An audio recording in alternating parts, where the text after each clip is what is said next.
বিসমিল্লাহির রহমানির রহিম। সুপ্রিয় নবম দশম শ্রেণীর শিক্ষার্থী বন্ধুরা, আমরা বাস্তব সংখ্যা রেখার প্রথম ক্লাসে দ্বিতীয় অংশ শুরু করতে যাচ্ছি। অর্থাৎ এটি বাস্তব সংখ্যা রেখার সাধারণ বর্ণনার দ্বিতীয় অংশ। অর্থাৎ আমরা এই অংশে খণ্ড সংখ্যা বা ভগ্নাংশ সংখ্যা নিয়ে আলোচনা করব। তাহলে শুরু করা যাক আমাদের দ্বিতীয় অংশের ক্লাস।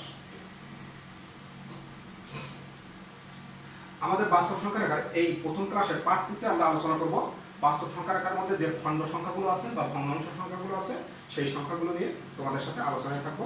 তাহলে আমরা শুরু করি ভগ্নাংশ সংখ্যা। এই ভগ্নাংশ সংখ্যার মধ্য থেকে আমরা যে বিষয়গুলো আলোচনা করব একটু দেখে নিই। ভগ্নাংশ তোমরা সবাই জানো, এই ভগ্নাংশটা প্রথমত দুইটা ভাগে ভাগ করা যায়। একটা সাধারণ ভগ্নাংশ আর একটা হচ্ছে দশমিক ভগ্নাংশ। সাধারণ ভগ্নাংশটা কিন্তু শুধু ভগ্নাংশ বলতে সাধারণ ভগ্নাংশকে বোঝায়। যেহেতু আমরা ভগ্নাংশের আলোচনা আসছে, আমরা ওই ভগ্নাংশটাকে সাধারণ ভগ্নাংশ না বলে আমরা সাধারণ ভগ্নাংশ হিসেবে আলোচনায় থাকবো বা আলোচনায় রাখবো। এখন দেখো ভগ্নাংশের ভিতর থেকে তাহলে আমরা দুইটা ভাগে ভাগ করে নিচ্ছি ভগ্নাংশ। এক সাধারণ ভগ্নাংশ। সাধারণ ভগ্নাংশের ভিতরে তোমরা জানো এই সাধারণ ভগ্নাংশের ভিতরে দুই ধরনের ভগ্নাংশ আছে। প্রথমত একটা হচ্ছে প্রকৃত ভগ্নাংশ আর একটা হচ্ছে অপ্রকৃত ভগ্নাংশ। এই অপ্রকৃত ভগ্নাংশ থেকে আমরা মিশ্র ভগ্নাংশ বা মিশ্র সংখ্যার উদাহরণ বা সংজ্ঞা আলোচনায় আসবো, সেটা আমরা আলোচনায় থাকবো। আর একটা হচ্ছে প্রকৃত দশমিক ভগ্নাংশ। এই দশমিক ভগ্নাংশকে আবার প্রথমত দুই ভাগে ভাগ করা হয়েছে, তোমরা জানো এটা, আমরা আলোচনা করব সেই দুই ভাগ নিয়ে। একটা ভাগ হচ্ছে সসীম দশমিক ভগ্নাংশ আর একটা ভাগ হচ্ছে অসীম দশমিক ভগ্নাংশ। এই অসীম দশমিক ভগ্নাংশের ভিতর থেকে আমরা দুইটা অংশ বাহির করে নেব। একটা অসীম আবৃত দশমিক ভগ্নাংশ, আবৃত অসীম দশমিক ভগ্নাংশ, আর আবৃত অনাবৃত অসীম দশমিক ভগ্নাংশ, অথবা অসীম আবৃত দশমিক ভগ্নাংশ বলা যায়, অসীম আবৃত দশমিক ভগ্নাংশ আর অসীম অনাবৃত দশমিক ভগ্নাংশ একই কথা। তাহলে আমরা শুরু করি আমাদের ভগ্নাংশের বিষয়, ভগ্নাংশের ক্লাস। ভগ্নাংশ বুঝতে পারছো? ভগ্নাংশ কি? এক কথায় সংখ্যার ভাঙা অংশ বা খণ্ডিত অংশ হচ্ছে ভগ্নাংশ নামে পরিচিত। সংখ্যার ভাঙা অংশ বা খণ্ডিত অংশ হচ্ছে আমাদের ভগ্নাংশ নামে পরিচিত। সংখ্যা বা বস্তু, আমরা যদি বলি কোনো একটি বস্তুর 3 ভাগের 1 ভাগ, তাহলে আমরা সাধারণত লিখি 1/3। ক্লিয়ার? এটা কিন্তু এক ধরনের ভগ্নাংশ। আবার যদি বলি কোনো একটি বস্তুর হচ্ছে অর্ধেক অংশ, তাহলে আমরা লিখি 1/2। 1/2 এটাও কিন্তু একটা খণ্ড অংশ বা খণ্ড সংখ্যা ভগ্নাংশ। আমরা এটাকে যদি দশমিক ভগ্নাংশে নির্ণয় করতাম তাহলে কি হতো? 0.3333 চলতেই থাকতো, আর এটা এখানে শেষ হয়ে যেত 0.5, এখানে শেষ হয়ে যেত। ক্লিয়ার? আমরা এই সাধারণ ভগ্নাংশকে যখন দশমিক ভগ্নাংশ দেখেছি তখন এটা আসছে যেখানে কোনো পূর্ণ সংখ্যা নেই, এখানেও কোনো পূর্ণ সংখ্যা নেই। এছাড়াও কিন্তু আমাদের আরো এক ধরনের ভগ্নাংশ আছে, যেমন আমরা এই দুটো সংখ্যার বর্ণনা, এই ভগ্নাংশ বা ভাঙা সংখ্যা দুটোর বর্ণনায় কিন্তু আমরা পূর্ণ অংশ পাই নাই। কিন্তু আমাদের যদি 5/3 থাকতো, 5/3, তখন আমরা পেয়ে যেতাম 2.66666। ক্লিয়ার? এখানে দেখো এই ভগ্নাংশটাকে যখন আমরা দশমিক ভগ্নাংশে রূপান্তর করছি, সাথে সাথে পূর্ণ একটা অংশ চলে আসছে আর দশমিক কিছু অংশ চলে আসছে। দশমিকের ডাইনে কিছু অংশ আছে, বামে কিছু অংশ আছে। এই সংখ্যাটা কিন্তু ডাইনে সংখ্যা আছে কিন্তু বামে কোনো সংখ্যা নেই, বামে শূন্য আছে। শূন্য থাকা না থাকা একই কথা। বাম সাইডে দশমিকের সংখ্যাটাকে বোঝানোর জন্য আমরা দিয়েছি। ইচ্ছা করলে কেউ যদি নাও দেয় সমস্যা নেই, শুধু দশমিক দিয়ে যদি লেখে সমস্যা হয় না। সাধারণত দশমিক ভগ্নাংশে ডান সাইডে বাম সাইডে কোনো সংখ্যা না থাকলে সেখানে আমরা শূন্য ব্যবহার করি। কেউ যদি না করে সেখানটাও কোনো বিতর্ক থাকবে না, তবে সুবিধার জন্য বা সৌন্দর্যের জন্য এটা ব্যবহার করা হয়। এখন এই দশমিক ভগ্নাংশ, এই সাধারণ ভগ্নাংশটাকে আমরা শুধু ভগ্নাংশতে আমরা দেখলাম খণ্ডাংশ, এটা একটা খণ্ডাংশ, এটা একটা খণ্ডাংশ, এটাও একটা খণ্ডাংশ। এই ভগ্নাংশের ভিতরে আমরা দেখছি সাধারণ ভগ্নাংশকে দশমিক ভগ্নাংশে রূপান্তর করা যায়, আবার দশমিক ভগ্নাংশকে সাধারণ ভগ্নাংশে রূপান্তর করা যায়। আমরা মূলত আলোচনায় থাকবো এই ক্লাসে এই ভগ্নাংশ সংখ্যা নিয়ে। দশমিক ভগ্নাংশ এবং সাধারণ ভগ্নাংশ বা শুধু ভগ্নাংশ এর ভিতরে দেখি। তাহলে বুঝতে পারছো ভগ্নাংশ কাকে বলছি। এই ভগ্নাংশ আমরা কয় ভাগে ভাগ করছিলাম মনে আছে তোমাদের? সাধারণ ভগ্নাংশ আর দশমিক ভগ্নাংশ দুইটা ভাগে ভাগ করছিলাম। আমরা আলোচনায় আসবো সাধারণ ভগ্নাংশ নিয়ে। সাধারণ ভগ্নাংশ খুব সহজ কথা। যে সকল ভগ্নাংশকে বা যে সকল খণ্ড সংখ্যাকে বা যে সকল ভগ্নাংশ সংখ্যাকে, যেসব সংখ্যা বা ভগ্নাংশকে দুইটি পূর্ণ সংখ্যার অনুপাত বা ভাগ আকারে প্রকাশ করা যায় সেই সকল সংখ্যাকে সাধারণ ভগ্নাংশ বলে। দুইটি পূর্ণ সংখ্যা, একটু বিষয়টা মনে রাখো, দুইটি পূর্ণ সংখ্যা ভাগ বা অনুপাত আকারে প্রকাশ করা যায় ওই ধরনের সংখ্যাগুলোকে আমরা ভগ্নাংশ বা শুধু সাধারণ ভগ্নাংশ নামে চিনি। যেমন আমরা পূর্ণ সংখ্যা, যেমন আমরা লিখছিলাম 5/3, 5টা একটা পূর্ণ সংখ্যা, 3টা একটা পূর্ণ সংখ্যা। আমরা যেহেতু ভগ্নাংশ বলছি, অর্থাৎ এই সংখ্যাগুলোকে p/q আকারে প্রকাশ করা যাবে, যেখানে p এবং q উভয়ই পূর্ণ সংখ্যা, p এবং q উভয়ই পূর্ণ সংখ্যা। এবং আরেকটা বিষয় হচ্ছে p আর q কিন্তু কাটাকাটি যাবে না। আরেকটা বিষয় হচ্ছে এই q এর মানটা কখনো 0 হবে না, q এর মানটা কখনো 1 হবে না। কারণ q এর মানটা যদি 0 হয়ে যেত তাহলে p/0 সম্ভব না, এটা কখনো নির্ণয় করা সম্ভব না। আর p/1 হলে p হতো, তখন এটা পূর্ণ সংখ্যা হয়ে যেত। কিন্তু আমাদের বর্ণনা তো খণ্ড সংখ্যা বা ভগ্নাংশ। তাহলে এক কথায় সাধারণ ভগ্নাংশ হচ্ছে যে সকল ভগ্নাংশকে লব বা হর আকারে প্রকাশ করা যায়, এক কথায় লব হর আকারে প্রকাশ করা যায়, তাদেরকে আমরা বলছি কি ভগ্নাংশ বা সাধারণ ভগ্নাংশ। তাহলে সাধারণ ভগ্নাংশকে কেমন ভাবে দেখানো হয় একটু দেখো। p/q আকারে প্রকাশ করা হয়, বুঝতে পারছো তোমরা? অর্থাৎ p/q আকারে প্রকাশিত সংখ্যায় সাধারণ ভগ্নাংশ। p/q আকারে প্রকাশিত সংখ্যা হচ্ছে সাধারণ ভগ্নাংশ। এই q এর মানটা 0 হবে না, 1 হবে না, q এর মানটা 0 হবে না এবং 1 হবে না। এবং q দ্বারা এই p কে কখনো উৎপাদক দ্বারা কাটাকাটি করে আবার একক অঙ্কে আনা যাবে না। তাহলে বুঝতে পারছো ভগ্নাংশ কি? আমরা এখানে কয়েকটা উদাহরণ দেখানো হয়েছে আমাদের 7/8, 4/3, -5/3, 3/8। এই ভগ্নাংশগুলোর মধ্যে প্রথমটাকে যদি দেখি 7/8, তাহলে এটা 1 পয়েন্ট সামথিং আসবে, ঠিক আছে? 1.125 আসছে 7/8 ইকুয়াল টু। কিন্তু 4/3 কে যদি আমরা বিশ্লেষণ করি, দেখো কত আসবে। সরি, আমি ভুল লিখছি, এখানে পূর্ণ সংখ্যা আসবে না, 9/8 হয়ে যাচ্ছে। এটা 0 পয়েন্ট কত আসবে দেখো,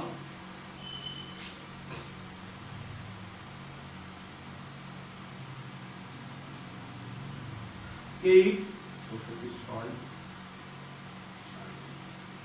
পয়েন্ট সামথিং এরকম আসবে, 0.8 দিয়ে আরো কিছু সংখ্যা আসবে। কিন্তু এটাকে যদি বর্ণনা করি 1.3333 আসবে। এইটাই দেখো, এখানে পূর্ণ অংশ আসছে আর এখানে পূর্ণ অংশ আসে নাই। এই ধরনের ভগ্নাংশ বিশ্লেষণ করতে যে আমরা যদি দেখি এই সব ধরনের ভগ্নাংশ, এই ব্যবহারবিষ্ট ভগ্নাংশ বিশ্লেষণের সময় যদি দেখি এই বিশ্লেষণের পূর্ণ অংশ চলে আসে, তাহলে এই ধরনের ভগ্নাংশকে বলবো অপ্রকৃত ভগ্নাংশ, এটাকে বলবো প্রকৃত ভগ্নাংশ। ক্লিয়ার? তাহলে আমরা সেই বর্ণনায় আসি, এই ভগ্নাংশকে আমরা দুই ভাগে ভাগ করছি। কয় ভাগে ভাগ করছি? সাধারণ ভগ্নাংশকে প্রকৃত ভগ্নাংশ আর অপ্রকৃত ভগ্নাংশ। সাধারণ ভগ্নাংশ কয় ভাগে বিভক্ত? দুই ভাগে, প্রকৃত ভগ্নাংশ আর অপ্রকৃত ভগ্নাংশ। এই অপ্রকৃত ভগ্নাংশ থেকে আমরা মিশ্র ভগ্নাংশ বা মিশ্র সংখ্যা বিষয়টা বাহির করে নেব। তাহলে আমরা প্রকৃত ভগ্নাংশে চলে আসি। প্রকৃত ভগ্নাংশ অবশ্যই বুঝতে পারছো প্রকৃত ভগ্নাংশ। দেখো, যেসব ভগ্নাংশের লব অপেক্ষা হর বড়, তাদেরকে প্রকৃত ভগ্নাংশ বলে। লব অপেক্ষা হর বড়, উপরেরটাকে বলা হয় লব, নিচেরটাকে বলা হয় হর। এই যে যেমন আমি 7/9 লিখলাম, 7/9 এই ভগ্নাংশটার ক্ষেত্রে দেখো 7 less than 9 অর্থাৎ 9 greater than 7 অর্থাৎ হরটা বড়। এই ধরনের ভগ্নাংশগুলোকে আমরা কি বলবো? প্রকৃত ভগ্নাংশ বলবো। এই প্রকৃত ভগ্নাংশকে যদি আমরা বিশ্লেষণ করি, তাহলে একটা বিষয় মনে রাখবে, কখনো পূর্ণ সংখ্যা আসবে না, কখনো পূর্ণ সংখ্যা বাহির করা সম্ভব না। কারণ এটা দশমিকে লিখলে 7 পয়েন্ট সামথিং আসবে, 0.7 এর পরে আরো সংখ্যা থাকবে। এই ধরনের সংখ্যা ভগ্নাংশ সংখ্যাগুলোকে কি করব আমরা? কখনো পূর্ণ আকারে প্রকাশ করতে পারবো না, এর ভিতরে কোনো পূর্ণ সংখ্যা বাহির করা সম্ভব না। এই ধরনের ভগ্নাংশগুলোকে বলছি আমরা প্রকৃত ভগ্নাংশ। এই ধরনের ভগ্নাংশগুলোকে বলছি আমরা কি ভগ্নাংশ? প্রকৃত ভগ্নাংশ। যেমন আমরা উদাহরণ দিয়েছি 7/8, 3/5, 1/2। আমরা 3/5 কে যদি ভাগ করি 3/5, তাহলে কি আসে? 0.6 আসে। যদি 1/2 কে ভাগ করি তাহলে কি আসে?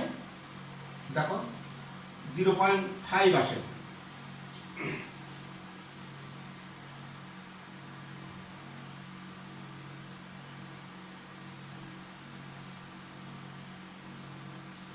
আর 7/8 কে যদি আমরা ভাগ করি কত আসবে? দশমিক তোমরা ক্যালকুলেটর দিয়ে দেখতে পারো। 0.8864 6 27 56 4 65 40 এটা আসবে। অর্থাৎ 7/8 কে যদি আমরা দশমিক ভগ্নাংশে রূপান্তর করতাম 0.875 আসতো, অর্থাৎ এখানেও পূর্ণ সংখ্যা আসবে না, এখানেও পূর্ণ সংখ্যা পাচ্ছি না, এখানেও পূর্ণ সংখ্যা পাচ্ছি না। অর্থাৎ এই ধরনের প্রকৃত ভগ্নাংশে বিশ্লেষণ করলে এক্ষেত্রে কখনো পূর্ণ সংখ্যা পাওয়া যাবে না। তাহলে বুঝতে পারছো প্রকৃত ভগ্নাংশ কোনগুলো, লব বাই হর আকারের বা পি বাই কিউ আকারের সেই ভগ্নাংশগুলোকে আমরা প্রকৃত ভগ্নাংশ বলবো, যে ভগ্নাংশগুলো লব অপেক্ষা হর বড় হবে, অর্থাৎ নিচের সংখ্যাটা বড় থাকবে। এরপরে আসছে আমাদের অপ্রকৃত ভগ্নাংশ। অপ্রকৃত ভগ্নাংশ ঠিক ওর উল্টোটা, যেসব ভগ্নাংশের লব অপেক্ষা হর ছোট তাদেরকে অপ্রকৃত ভগ্নাংশ বলে। যেমন আমরা যদি দেখি এমন 5/3, এটাকে যদি বিশ্লেষণ করতাম তাহলে কি হতো দেখো 1.666 চলে আসতো, 1.666। এই ভগ্নাংশের ক্ষেত্রে দেখো এই দশমিকের বাম সাইডে আমরা পূর্ণ একটা সংখ্যা পেয়ে যাচ্ছি। অন্যভাবে যদি বিশ্লেষণ করতাম 1.2/3, অর্থাৎ এত ইকুয়াল টু 1 + 2/3 লেখা যেত, একটা পূর্ণ সংখ্যা আর একটা প্রকৃত ভগ্নাংশ। অর্থাৎ অপ্রকৃত ভগ্নাংশকে আমরা বিশ্লেষণ করলে পূর্ণ অংশ এবং প্রকৃত ভগ্নাংশ দুটো ভাগে ভাগ করে নিতে পারি। ক্লিয়ার? তাহলে অপ্রকৃত ভগ্নাংশ কি বুঝতে পারছো? অবশ্যই আমরা অপ্রকৃত ভগ্নাংশ 7/5, 11/4, 9/8 এই ধরনের ভগ্নাংশগুলোকে আমরা অপ্রকৃত ভগ্নাংশ বলছি। তাহলে অপ্রকৃত ভগ্নাংশ কি বোঝার সমস্যা থাকার কথা না। এই অপ্রকৃত ভগ্নাংশ থেকে আমরা মিশ্র ভগ্নাংশ বা মিশ্র সংখ্যাটা সম্পর্কে একটু জেনে নিই। মিশ্র সংখ্যা বা মিশ্র ভগ্নাংশ, দেখো মিশ্র ভগ্নাংশ ইকুয়াল টু হচ্ছে পূর্ণ সংখ্যা প্লাস প্রকৃত ভগ্নাংশ। পূর্ণ সংখ্যা প্লাস প্রকৃত ভগ্নাংশ তোমরা বুঝতে পারছো? কারণ আমরা অপ্রকৃত ভগ্নাংশটাকে, যেমন আমরা যদি এই 7/5 এটাকে আমরা কি লিখতে পারতাম, দেখো 5 + 2/5 ইকুয়াল টু 5/5 সমান 1 + 2/5। দেখো তো একটা পূর্ণ সংখ্যা আর একটা কি হচ্ছে প্রকৃত ভগ্নাংশ। অর্থাৎ আমাদের এটুকু আমরা বলতে পারি মিশ্র ভগ্নাংশ হচ্ছে পূর্ণ সংখ্যা প্লাস প্রকৃত ভগ্নাংশ। অর্থাৎ অপ্রকৃত ভগ্নাংশকে বিশ্লেষণ করলে আমরা এই অংশটাও পেয়ে যাই। অপ্রকৃত ভগ্নাংশকে বিশ্লেষণ করে ঠিক এই অংশটা পাওয়া যায়। আবার মিশ্র অর্থাৎ অপ্রকৃত ভগ্নাংশকে আমরা মিশ্র ভগ্নাংশে রূপান্তর করতে পারি। যেমন আমরা 7/5 কে কি লিখছি, 7/5 = 1 + 2/5, এটা একটা মিশ্র সংখ্যা বা মিশ্র ভগ্নাংশ, পূর্ণ সংখ্যা প্লাস প্রকৃত ভগ্নাংশ। তাহলে আমরা অপ্রকৃত ভগ্নাংশ কি সে বিষয়টাও জেনে নিলাম। তোমরা একটু বিষয়গুলো মাথায় রাখার চেষ্টা করো, তাহলে তোমাদের অবশ্যই অঙ্ক করার ক্ষেত্রে অনেক সুবিধা হবে। আমরা এখন চলে যাব আমাদের দশমিক ভগ্নাংশ। তাহলে আসি দশমিক ভগ্নাংশে।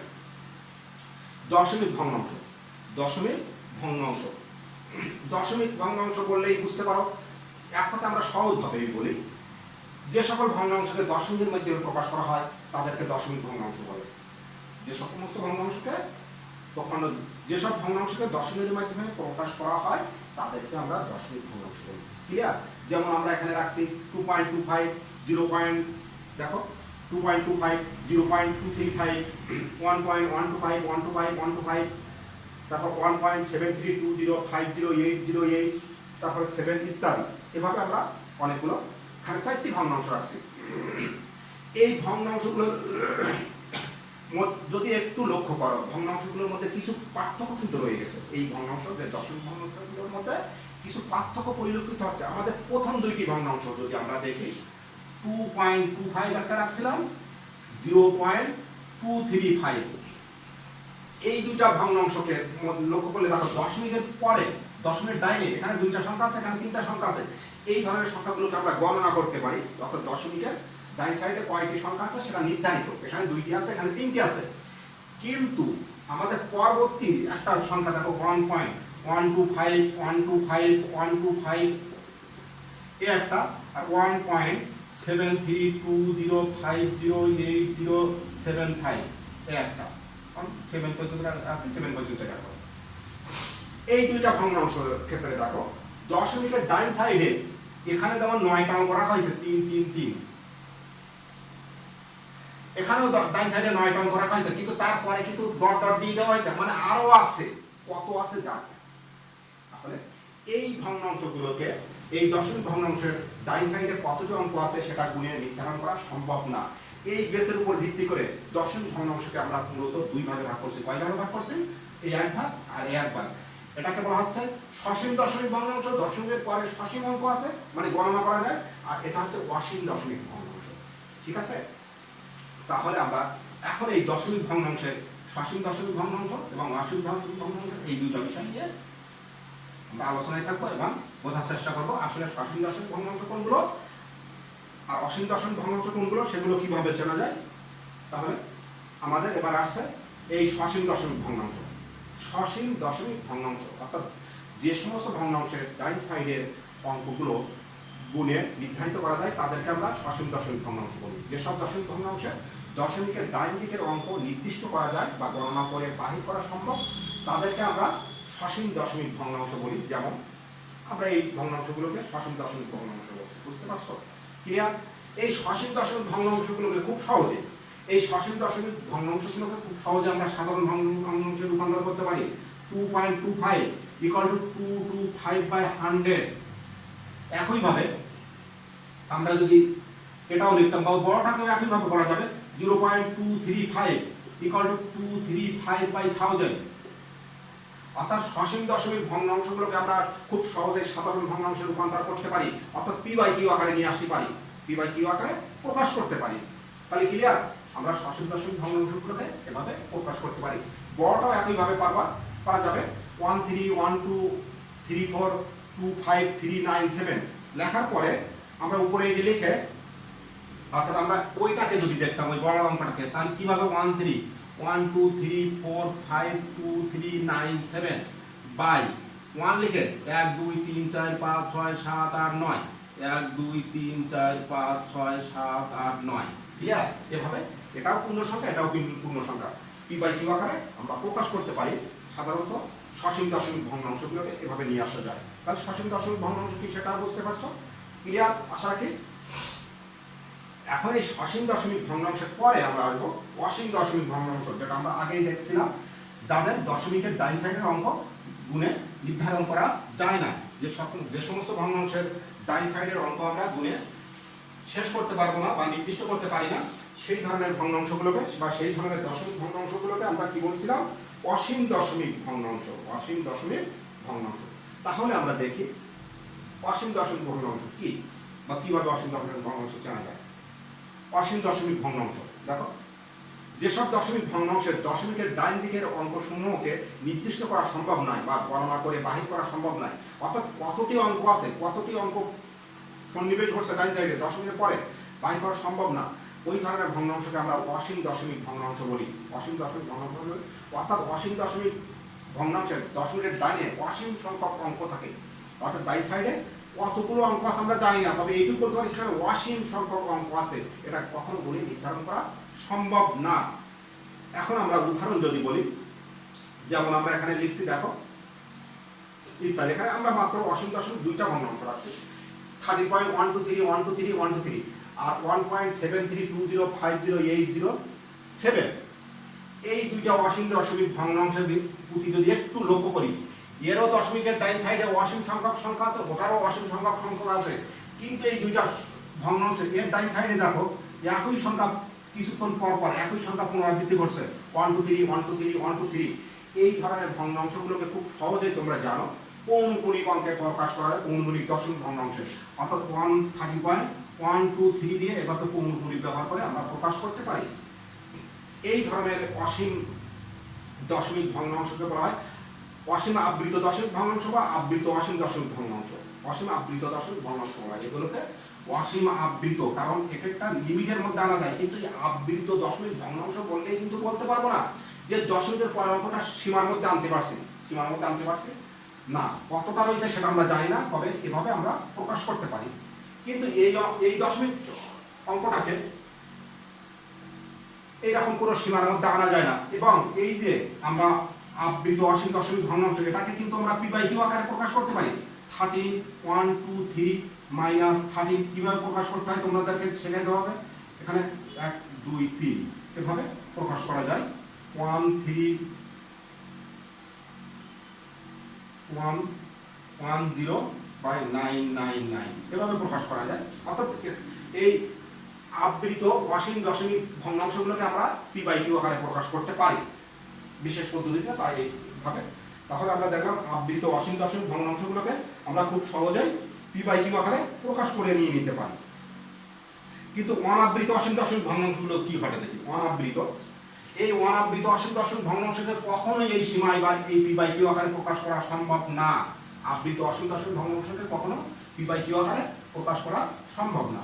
তাহলে আমরা এই অসীম দশমিক ভগ্নাংশকে কয় ভাগে ভাগ করছি? আবার দুই ভাগে, একটা আবৃত অসীম দশমিক ভগ্নাংশ অথবা অসীম আবৃত দশমিক ভগ্নাংশ, যেটাই বলি অসীম আবৃত দশমিক ভগ্নাংশ। যেমন আমরা এখানে একটা লিখছি, এত ইকুয়ালটা আমরা কি লিখতে পারবো? 13.123 লিখতে পারবো। আমরা কিভাবে লিখতে পারি সেটা দেখালাম। আর একটা হচ্ছে অসীম অনাবৃত দশমিক ভগ্নাংশ, একটা লিখছি। দেখো এই অঙ্কটাকে 1.7320500807 এই অঙ্কটাকে কখনো কিন্তু আমরা আবৃত দশমিকে আনতে পারবো না, আবৃত ভগ্নাংশ প্রকাশ করতে পারবো না, এবং এটাকে পি বাই কিউ আকারে আনা গিয়েছিল, অর্থাৎ সাধারণ ভগ্নাংশে রূপান্তর করা গিয়েছিল। কিন্তু এই ভগ্নাংশটাকে কখনো আমরা এর ওই প্রকৃতির পি বাই কিউ আকারে প্রকাশ করা আমাদের পক্ষে সম্ভব নয়। তাহলে আমরা একটু দেখি, এই যে আবৃত অসীম দশমিক ভগ্নাংশ আমরা এত লিখছিলাম, এত ইকুয়াল এত হয়েছিল। আবার এই যে এটাও কিন্তু একটা আবৃত অসীম দশমিক ভগ্নাংশ, এটাকে আমরা 6.6 লিখতে পারি। এটাকে আমরা সহজেই এই যে 13123 -13/9 এভাবে প্রকাশ করতে পারি। ক্যালকুলেশন করলে আমাদের আগে দেখাইছিলাম 13110/9 অর্থাৎ পি বাই কিউ আকারে। এটাকে দেখো 6 ইকুয়াল টু 6/6 এভাবে প্রকাশ করা যায়। ঠিক আছে, ইকুয়াল টু 60/9 অর্থাৎ পি বাই কিউ আকারে প্রকাশ করা যাচ্ছে। আবৃত অসীম বা অসীম আবৃত দশমিক ভগ্নাংশগুলোকে আমরা পি বাই কিউ আকারে আনতে পারছি। কিন্তু দেখো অসীম অনাবৃত দশমিক ভগ্নাংশ, আমরা অসীম অনাবৃত দশমিক ভগ্নাংশ এখানে একটা রাখা হয়েছে। এটাকে কোনো মতেই এর দশমিক পরে আমরা 9টা অঙ্ক রাখছি, এখানে কোনো মতে আমরা পি বাই কিউ আকারে আনতে পারবো না, এটাকে কোনো মতে আনতে পারবো না, এটাকেও আনতে পারবো না।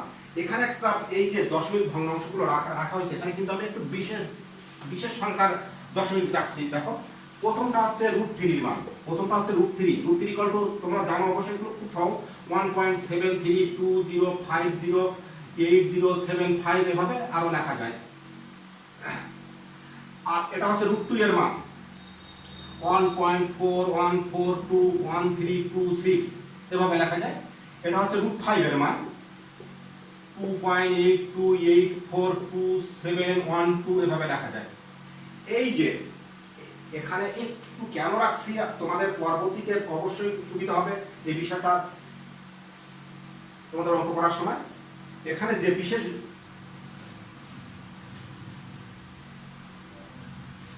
বিশেষ পদ্ধতিটা দেখো, এই যে সংখ্যাগুলো আমরা ব্যবহার করছি 3, 2, 5, 8 এই প্রত্যেকটা সংখ্যা কিন্তু ছিল কেমন সংখ্যা জানো? এই সংখ্যাগুলো এগুলো ছিল স্বাভাবিক সংখ্যা, কিন্তু এই সংখ্যাগুলো হচ্ছে পূর্ণ বর্গ সংখ্যা নয়।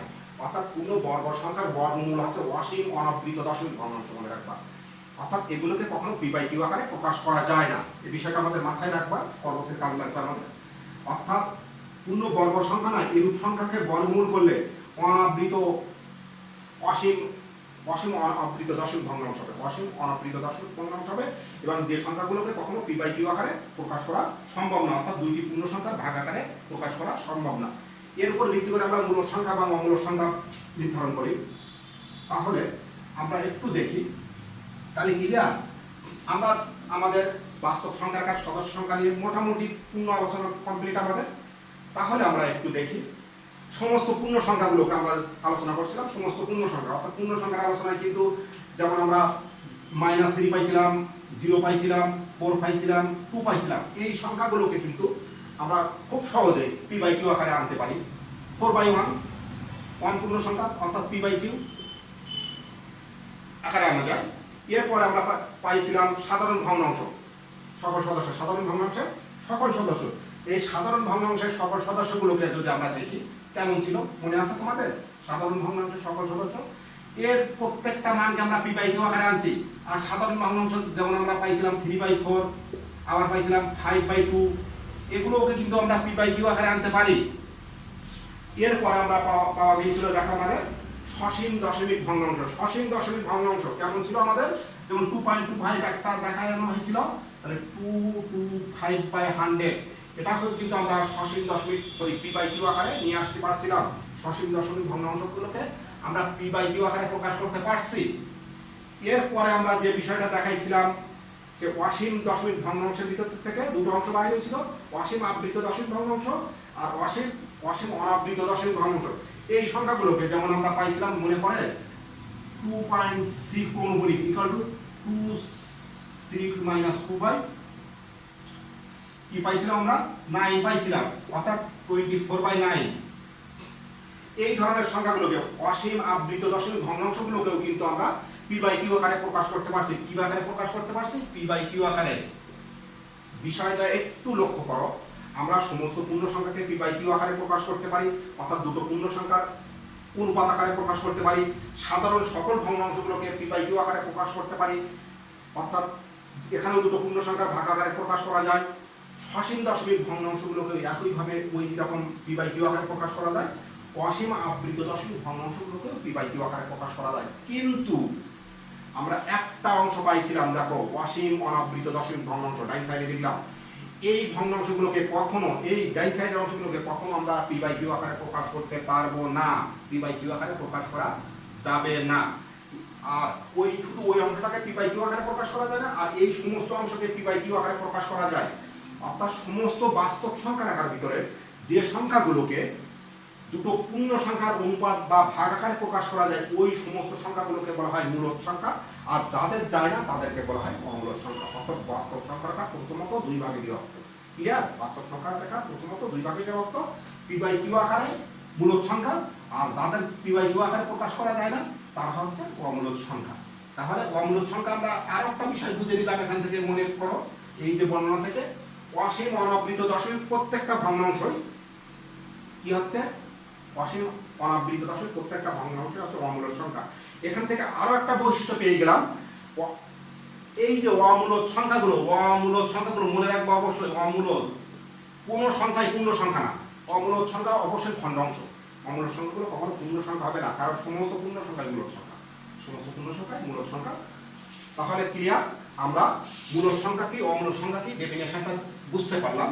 এখন আমরা বাস্তব সংখ্যা রেখা শ্রেণী বিন্যাস বা বাস্তব সংখ্যা রেখা কিভাবে ভাগ করা হয়েছে সেই ভাগটা আমরা একটু দেখব। আমরা ভাগ কিন্তু সব বর্ণনা করা কমপ্লিট আমাদের। তাহলে আমরা বাস্তব সংখ্যা রেখা প্রথমত কয় ভাগ ভাগ করা হয়েছে, উল্টো দিক থেকে দেখো। প্রথমত দুই ভাগে, প্রথমত কয় ভাগে ভাগ করা হয়েছে? দুই ভাগে ভাগ করা হয়েছে। একটা হচ্ছে মূলদ সংখ্যা আর একটা হচ্ছে অমূলদ সংখ্যা। এই মূলদ সংখ্যাকে দেখো তো আমরা দুই ভাগে ভাগ করছিলাম, পূর্ণ সংখ্যা বা অখণ্ড সংখ্যার ভগ্নাংশ। এই পূর্ণ সংখ্যাকে আমরা তিনটা অংশে ভাগ দেখাইছিলাম, ধনাত্মক, শূন্য এবং মনে পড়ে আমরা বর্ণনা করে আসছি। আবার এই ধনাত্মক অংশকে ভিতর থেকে আমরা মৌলিক যৌগিক পাইছিলাম, মৌলিক সংখ্যা পাইছিলাম, যৌগিক সংখ্যা পাইছিলাম, ওয়ানের বর্ণনা দিয়েছিলাম। ক্লিয়ার? আবার এই ভগ্নাংশগুলোকে সাধারণ ভগ্নাংশ আর দশমিক ভগ্নাংশে রূপান্তর করছিলাম, মনে পড়ে কিনা দেখো। সাধারণ ভগ্নাংশ আর দশমিক ভগ্নাংশে রূপান্তর করছিলাম। এই সাধারণ ভগ্নাংশের ভিতরে প্রকৃত ভগ্নাংশ পাইছিলাম, অপ্রকৃত ভগ্নাংশ পেয়েছিলাম। এই অপ্রকৃত ভগ্নাংশ থেকে আমরা মিশ্র সংখ্যা বা মিশ্র ভগ্নাংশ কি সেটাও দেখে নিয়েছিলাম।